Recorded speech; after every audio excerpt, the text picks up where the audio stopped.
नमस्कार मैत्रिणींनो, श्री स्वामी समर्थ. तुमच्या सर्वांची आपल्या चॅनलमध्ये खूप खूप स्वागत आहे.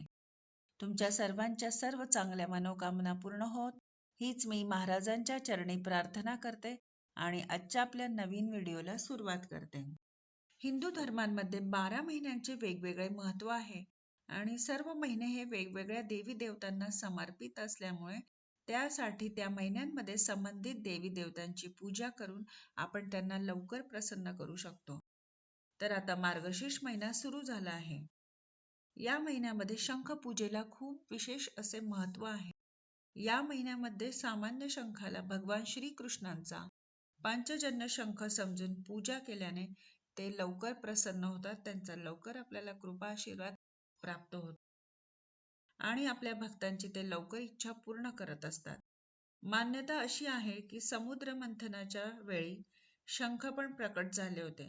पुराणानुसार माता लक्ष्मी समुद्रपुत्री आहे आणि शंखाला माता लक्ष्मीचा भाऊ मानला जातो.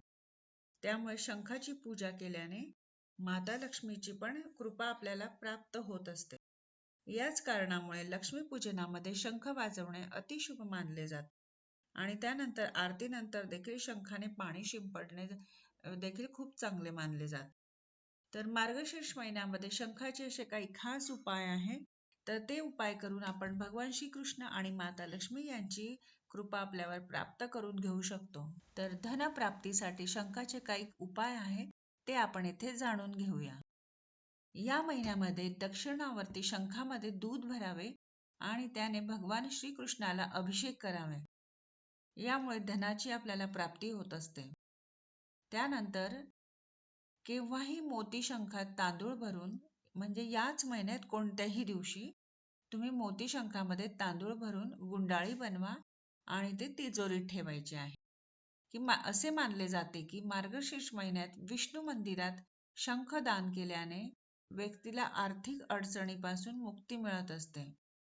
त्यानंतर आणखी एक उपाय असा आहे, देवी लक्ष्मीला प्रसन्न करण्यासाठी या महिन्यात दक्षिणावर्ती शंखामध्ये गंगाजल आणि केशर मिसळून अभिषेक केल्याने देवीची कृपा आशीर्वाद आपल्याला प्राप्त होतात आणि मार्गशीर्ष महिन्यामध्ये शंख पूजा करणे अत्यंत शुभ मानले जाते.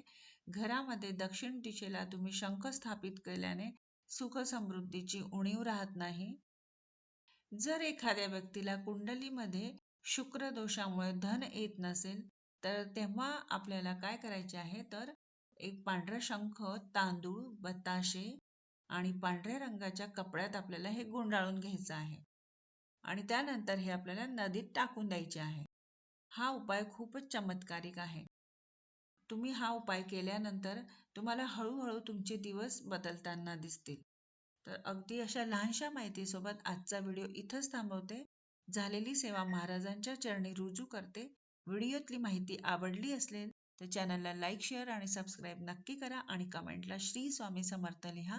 पुन्हा भेटूया अशा छानशा नवीन माहितीसोबत. तोपर्यंत सर्वांना बाय आणि श्री स्वामी समर्थ.